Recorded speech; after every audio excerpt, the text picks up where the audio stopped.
বসত বাড়িতে কোয়েল পাখি পালন। হ্যালো এভরিওয়ান, আজকের ভিডিওটা আপনাদের জন্য অনেক গুরুত্বপূর্ণ, কারণ আজকের এই ভিডিওতে আমি আপনাদের জানাবো কিভাবে বাড়িতে কোয়েল পাখি পালন করবেন এবং কোয়েল পাখি কোন সিজনে পালন করাটা সঠিক সিদ্ধান্ত।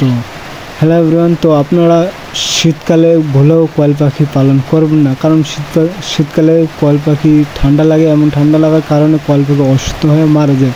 তাই ভুলেও শীতকালে কোয়েল পাখি পুষতে যাবেন না।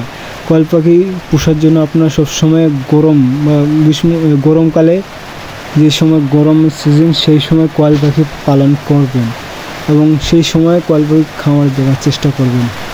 কোয়েল পাখিকে ছোটো থেকে সবসময় সোনালি স্ট্যাটাসটা খাওয়াবেন, কারণ ডিম পাড়া আগ পর্যন্ত শুধু কোয়েল পাখি সোনালি স্ট্যাটাসটা খাওয়ানোর চেষ্টা করবেন এবং ডিম পাড়ার পর থেকে আপনারা কোয়েল পাখিকে লেয়ার 1 খাওয়াবেন। কোয়েল পাখি অসুস্থ হলে কি খাওয়াবেন? তো কোয়েল পাখি অসুস্থ হলে আপনারা রেনামেসিন পাউডারটা পানিতে গুলে খাওয়াবেন এবং পাখি অসুস্থ হোক আর না হোক এই রেনামেসিন পাউডারটা আপনারা সপ্তাহে 1 দিন খাওয়াবেন।